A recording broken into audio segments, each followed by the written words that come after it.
నెల్లూరు నగరంలోని స్థానిక వైఎస్ఆర్సీపీ కార్యాలయం నందు వైఎస్ఆర్సీపీ మహిళా నాయకురాలు మల్లి నిర్మల మాట్లాడుతూ మాజీ మంత్రి నారాయణ నెల్లూరు నగరంలో అనిల్ అభివృద్ధి చేయడం లేదని విమర్శలు చేయడం శోచనీయమని, మీకు దమ్ము ధైర్యం ఉంటే అనిల్ కుమార్ తో చర్చకు సిద్ధం కావాలని సూచించారు. అభివృద్ధి ప్రజల కళ్లకు కనబడుతుందని, వాస్తవాలు తెలుసుకోవాలని అన్నారు. రాబోయే ఎన్నికల్లో తిరిగి జగన్ మరల ముఖ్యమంత్రి అవుతారని, అందులో ఎటువంటి సందేహం లేదని తనదైన శైలిలో ప్రతిపక్షంపై విమర్శలు చేశారు.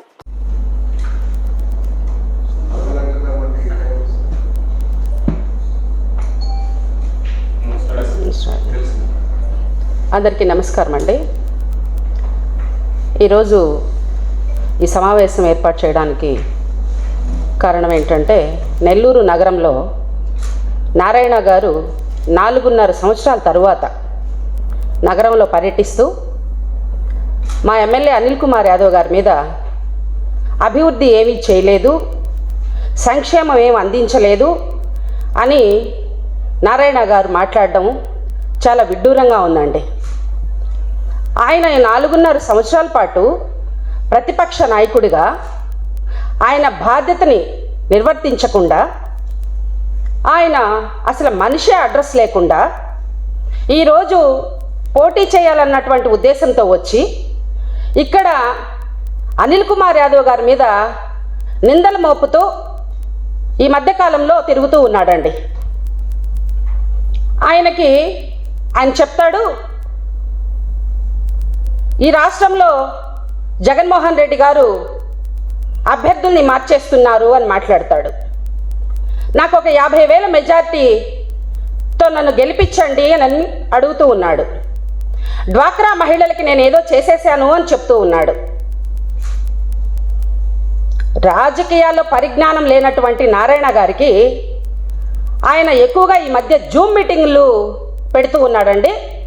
రాజకీయ నాయకులకి ఆయన ఆన్లైన్ క్లాసులు నిర్వహించినట్టు స్టూడెంట్స్కి ఆయన జూమ్ మీటింగుల్లో రాజకీయ నాయకుల్ని తిట్టడం మనం చూస్తూ ఉన్నాం. ఆయన వర్షన్లో చెప్తే అర్థమవుతుందని నేను ఆయన వర్షన్లోనే మాట్లాడాలనుకుంటున్నానండి. ఎందుకనంటే ఆయన జూమ్ మీటింగ్లో పార్టీ నాయకుల్ని తిట్టడం, ఆయన ఇష్టం వచ్చినట్టు మీరు పనులు చేయట్లేదు, మీరేం చేస్తున్నారు అని పనిచేసే వాళ్ళని కూడా తిట్టడం చూస్తూ ఉంటే చాలా ఆశ్చర్యంగా ఉందండి. ఆయన చెప్పే అనిల్ కుమార్ యాదవ్ గారు ఏమి అభివృద్ధి చేయలేదో, నారాయణ గారు మీరు మా ఎమ్మెల్యే గారు చర్చికి రమ్మన్నారండి, మీరు ఎందుకు చర్చికి రాలేదు? కాబట్టి మీ భాషలో చెప్తే మీకు అర్థమవుతుంది, మీ వర్షన్లోకి నేను వస్తున్నానండి. రాజకీయ పరిజ్ఞానం లేనటువంటి నారాయణ గారు ఇక నమస్తే నారాయణ గారు, గుడ్ మార్నింగ్ సార్. ఈరోజు సబ్జెక్ట్ వచ్చి పొలిటికల్ అండి. లెసన్ వచ్చి పొలిటికల్ స్టార్ అయినటువంటి అనిల్ కుమార్ యాదవ్ గారిని విమర్శించాలంటే కావాల్సినటువంటి అర్హతలు ఏమిటి? మీరు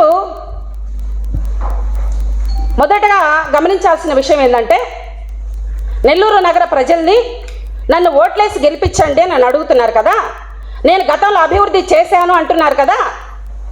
మీరు 2014 నుంచి 2019 వరకు మీరు ఎమ్మెల్యేగా గెలవకపోయినా ఈ జిల్లాలో మంత్రిగా పనిచేశారు.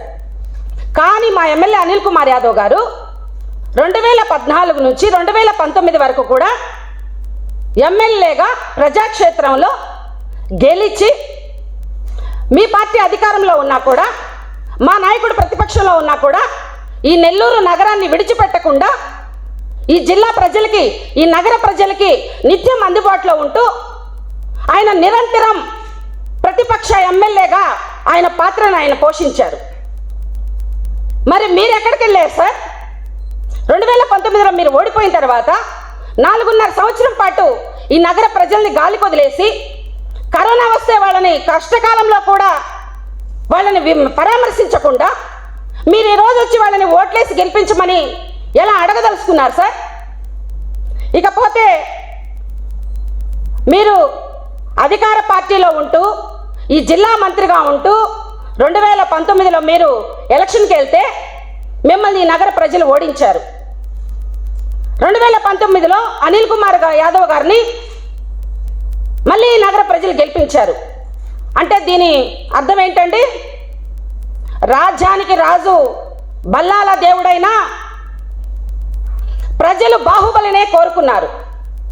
అంటే ఈ నెల్లూరు నగర ప్రజలు అనిల్ కుమార్ యాదవ్ గారినే కోరుకున్నారు. మీరు ఆయన ఏమి అభివృద్ధి చేయడం లేదని విమర్శించడం మీకు సరైన పద్ధతి కాదు అని నేను తెలియపరుస్తూ ఉన్నాను. మా ఎమ్మెల్యే గారు చేసినటువంటి అభివృద్ధి పనుల పైన మీరు చర్చకు వస్తామంటే, చర్చకు పిలిస్తే మాత్రం మీరు రారు. కనీసం మీకు నేను మా ఎమ్మెల్యే అనిల్ కుమార్ అన్నతో చెప్పి మీకు అలై బలై కార్యక్రమానన్నా నేను ఏర్పాటు చేయిస్తానండి. మీరు అలై బలై కార్యక్రమానికన్నా కూడా వచ్చి ఈ నెల్లూరు నగరంలో ఏం జరిగిందో తెలుసుకోవాలని చెప్పి నేను మిమ్మల్ని ఇన్వైట్ చేస్తున్నానండి. మా అన్నకి చెప్పి అలై బలై కార్యక్రమాన్ని ఏర్పాటు చేస్తానండి మీకోసం. మిమ్మల్ని ఏదన్నా నేనేం చేయలేదో చెప్పమని అడిగితే మాత్రం మీరేమంటారు? నేను ఎవరైనా రెచ్చగొడితే నేను రెచ్చిపోను అంటారు. ప్రజాక్షేత్రంలో ప్రజా సమస్యల మీద మీరు ఇక్కడ ఉండి పని చేయకుండా చేసిన అభివృద్ధిని జరగలేదు అని అంటూ విమర్శించడం సరైన పద్ధతి కాదు నారాయణ గారు. పెన్నా బ్యారేజ్ కావచ్చు, మైపాడ్ 4 లైన్ రోడ్స్ కావచ్చు, ఫ్లైఓవర్ కావచ్చు, పార్కులు కావచ్చు, పాఠశాల రిపేర్లు కావచ్చు, రోడ్లు, డ్రైన్స్, అర్బన్ హెల్త్ సెంటర్స్, చేపల మార్కెట్ కావచ్చు, ఇలాంటి అనేక అభివృద్ధి కార్యక్రమాల్ని చేపట్టినటువంటి ఘనత ఈ నెల్లూరు నగరంలో అనిల్ కుమార్ యాదవ్ కని మేము తెలియపరుస్తూ ఉన్నాం. అదేవిధంగా కరోనా వచ్చి ఈ జిల్లాలో ప్రజలందరూ ప్రాణాలు కోల్పోతూ మనిషిని మనిషి చూడాలన్నా కూడా ధైర్యం చేయని సందర్భంలో హాస్పిటల్స్లో ఉన్నటువంటి వాళ్ళకి భోజనాలు కూడా దూరంగా అందించినటువంటి టైంలో మీరు అసలు మనిషి ఎక్కడున్నారో కూడా అడ్రస్ లేరు. ఈ నెల్లూరు నగరంలో ఆనాడు మంత్రిగా ఉన్నటువంటి మా అనిల్ కుమార్ యాదవ్ గారు కావచ్చు, స్వర్గీయ గౌతమ్ రెడ్డి గారు కావచ్చు, వీళ్ళిద్దరూ కూడా నెల్లూరు జిల్లా ప్రజల్ని కంటికి రెప్పలాగా కాపాడుకున్నటువంటి విషయం ఈ నెల్లూరు జిల్లా ప్రజలందరికీ కూడా తెలుసని మీకు తెలియపరుస్తూ ఉన్నాను. చివరికి కరోనా వచ్చినా కూడా మా నాయకుడు అనిల్ కుమార్ యాదవ్ గారు లెక్క చేయకుండా ఈ నెల్లూరు ప్రజలకి అందించినటువంటి సేవలు గుర్తించుకొని రేపు 24లో మరొకసారి వన్స్ మోర్ అనిల్ అనబోతున్నారు నారాయణ గారు. నిన్న ఒక పిల్లోడు మాట్లాడుతూ ఉన్నాడు. ఆ పిల్లోడు ఏదో పోటీ చేయాలనుకుంటున్నాడు వాళ్ళ పార్టీ తరఫున. ఆ పిల్లోడు అంటున్నాడు నో మోర్ అనిల్ అంటున్నారంట. ఏమయ్యా, ఎందుకంటున్నారు నో మోర్ అనిల్ అని? ప్రతిపక్షంలో నిలబడ్డ వ్యక్తిగానా, లేకపోతే అభివృద్ధి ప్రదాతగానా నో మోర్ అంటున్నారు? మీరు అనుకుంటున్నారు మా ఎమ్మెల్యే గారితో ఫైట్ చేసే దమ్ము ధైర్యం లేక మీరు అనుకుంటున్నారు. ఈ నెల్లూరు నగర ప్రజలు వన్స్ మోర్ అంటూ ఉన్నారు. అదేవిధంగా నారాయణ గారు 4.5 సంవత్సరం పాటు ఈ నెల్లూరు నగర ప్రజలకి మొహం చాటేసి జూమ్ మీటింగుల్లో నాయకుల్ని తిడుతూ ఉన్నారండి. ఆ జూమ్ మీటింగ్లో సొంత పార్టీ నాయకుల్ని వాళ్ళని ఇష్టం వచ్చినట్టు మాట్లాడుతూ ఉన్నాడు. పార్టీ నాయకులకి సిగ్గు లేదా అని అడుగుతున్నానండి నేను. ఎందుకు జూమ్ మీటింగ్లో నారాయణ చేత మీరు తిట్లు తింటున్నారు?